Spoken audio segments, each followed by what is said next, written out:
Hey gang, Diana here today with a requested video of my favorite art supplies, and this is all about paper, which paper to use when. So that's a big topic, so I've whittled it down to the papers that I use all the time. So I'm going to start with my favorite subject, which is watercolor papers, and I just wanted to give you some examples of watercolor papers on different watercolors on different papers. This would be great for collage. It's a lighter weight paper. This is a Canson watercolor paper, and that's colored pencils, and you can see that the behavior you're going to get from your watercolors or inks, which is this, they're going to bleed, and the paper is going to accept that. And that's what you want in a watercolor paper. You want the paper to be strong and absorbent and the colors to move around on it. So that's just some examples of, this is on Arch's Text Wove, which I'll show you as well. And this is what I mean by the feathering and the bleeding you get with a watercolor paper, 140-pound watercolor paper. So let me take you through a couple of them.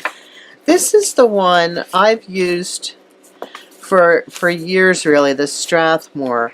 And this happens to be a watercolor block, which means it's glued, gummed edged all the way around, except for this little area. I think it's here on the paper. Yeah, it's right here. I found it. And what you do is you, after you're done your painting, you run your knife all the way around. And I don't mean X-Acto, I do mean palette knife, all the way around the edges. You wouldn't want to take an X-Acto knife to that because it could cut into the paper. So that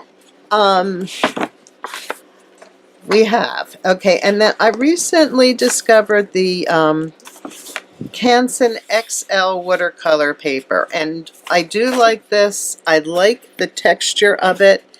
It's a grainier texture. It feels more akin to my favorite watercolor papers. So I don't know if you'll be able to see the difference, but the paper at any rate is all 140 pound, either the Strathmore or the XL, the Canson XL, both decent papers for smaller watercolors. Now we get into my favorite, which is Arches. Now there's 3 types of watercolor paper, and this happens to be the cold press, which is rough. There's also a smooth, which I don't use. I don't have it. I need to show you, but it would be really good. A lot of people really love the smooth. It's probably better for collage and any kind of stamping, although I've never had much of a problem. So even though this pad is old, the information is the same. It will give you what kind of paper it is, amount of paper, the pound, 140 pound, 100% rag. That means it's made from 100% cloth, cotton, and this again is the rough. This is the cold pressed, also 140 pounds. So let's just do a little test here. So I just have out my watercolors, and I've just wet that blue just so you can see. And you can, I'm picking up the texture. I'm using not a totally wet brush, and I'm picking up the texture with the brush stroke. So you can see that is the cold press. And just for fun, let's just do, well, this is going to be pretty wet at first, but this is the rough in a dry format, so you can see a little bit better. I don't highly recommend the rough, but I either of the other ones. The rough might take a little practice, to understand it, but it's still really fun. All these papers are really fun. Okay, this is Bristol paper, Bristol Vellum surface, again Strathmore. This is 300 series. They have 300 series, which is better, and the 400 series, which is best. So this is 100 pounds. So that's a nice thick paper. It works well with dye inks. It works well with markers. Let's see. These are my Zig markers. So these are like the wettest markers. But it does work well with these, and as you can see, the color blends really nicely on that surface. So I would say this is a great choice for using markers, for stamping, certainly for writing with that vellum surface, and the weight is nice. This is probably a really nice art journal paper because you could also paint on it, no problem. Anything that you can really paint on any kind of, use acrylics, I mean, on any kind of paper. You know, it's going to buckle really thin papers, but this is nice for a lot of things. It works really nicely. It accepts paint nicely. This would be a great great for making art journals with. And it's again, it's a well-priced paper, very affordable.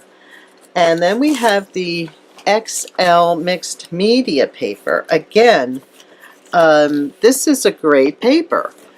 This is the Kansan again, and as I said, it's well priced. So here's the markers. Did great with the markers, gelatos.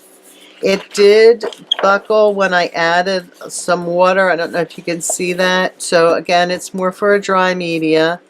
It's fine with acrylics. It's fine with gelatos or any of your other crayons straight up. It's another great paper for everything, but doesn't take a lot of water. Most of these papers, that's what you're going to find. This would take stamping beautifully, certainly writing. This is a really nice acrylic. Well, it says watercolor here, but I disagree. Pen and pencil, okay? And this is 98 pounds. So let me just, there's 98 pounds, and here's 100 pounds. Now, that's kind of a misnomer then, to say that this is 98 and sounds almost much thinner than the 100 pound. Okay, but it's fine because it takes the media fine, so we're good. I think this mixed media paper would be a really good choice for printmaking too, for your Jelly Arts prints. I just did a video on that, so that'll be linked. And you can cut this down, or of course you can use really any kind of nice smooth paper for printmaking. This is Arches again, but this is called Text Wove, and it is very thin. And it's woven so it, despite how thin it is, it doesn't buckle. So the Text Wove is a paper that comes only in the great big parent sheet, I think 22 by 30, something like that. So you'd have to tear it down yourself or cut it yourself. It's beautiful paper, and I love it for collage because it is so lightweight yet takes so much watercolor in my media, in my opinion. It would be watercolor. And this is one of my all-time favorite papers. It's Stonehenge, and it is printmaking paper. So fabulous for printmaking, of course, but I used it in all of my journals, in all of my art journals. Again, it comes 22 by 30. It's relatively well priced. So it's, I think they call it 100 pound, but you can kind of hear that punk. It's a nice weight paper. and for journal size, it takes watercolors just fine. Now, one should get into larger paintings, you wouldn't want to use Stonehenge. It comes in lots of nice light colors. There's a whole range of colors, and then it also comes in black, which is a nice black. This takes stamping, it takes water media, it takes everything. Let's look at cardstocks. These are great to have around. They're great for printmaking. This is the 110-pound Nina white cardstock, and this is the 85-pound. I buy these in reams, and they're also available in smaller packs, but I'm dying to try the Georgia Pacific.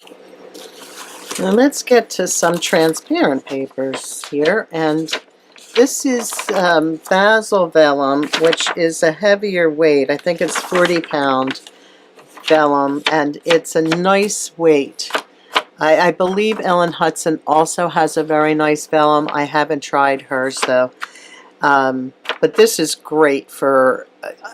One of the things I love about vellum is, and this is like counterintuitive, but I love to crease vellum because it gives you these white lines, and I love that. I don't know, it's fun. You can paint on it and it'll wrinkle all up, but most of the time you would use it for stamping or something dry, or you can abuse it. I mean, it's there to work with and play with. This is tracing paper, and for some reason my son, his engineering student, likes to do his math. I should say liked to do his math on tracing paper, and you can scribble all over tracing paper, and it's quite nice. I used it on this page. You can see it. He gives them to me when he's done, and I use it as collage paper. It's really kind of cool thing to collage with. Both the vellum and the tracing paper are a very slick surface, so I would use like an archival or StazOn ink and let it dry for a bit.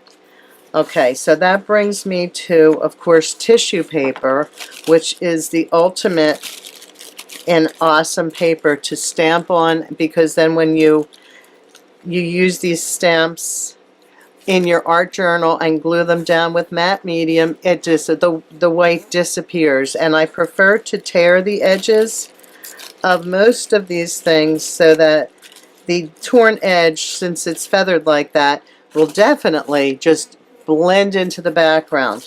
So I do try to keep a file of stamped tissue paper at the ready to use in my art journal. And then we have cabinet wax, deli paper. And this stuff is also great for collaging, painting on top of. It's translucent. It's really quite wonderful. How can I forget my Japanese papers? Now this is sumi-e paper, and it is used for painting, ink paintings. And again, very, very absorbent, and it just spreads. It spreads, so you have to, it takes a high level of a learning curve there, but I love it. And I also use it for paper marbling, Japanese marbling. These papers I would usually, these are rice papers, the fibrous Japanese papers that are very lightweight. And I would usually dye these or paint them. Again, no uncontrolled paint. It's just colored paper. And then these are my favorites to stitch with. A piece of paper like that, like this, is filled with fibers, and it's transparent, or translucent, I mean.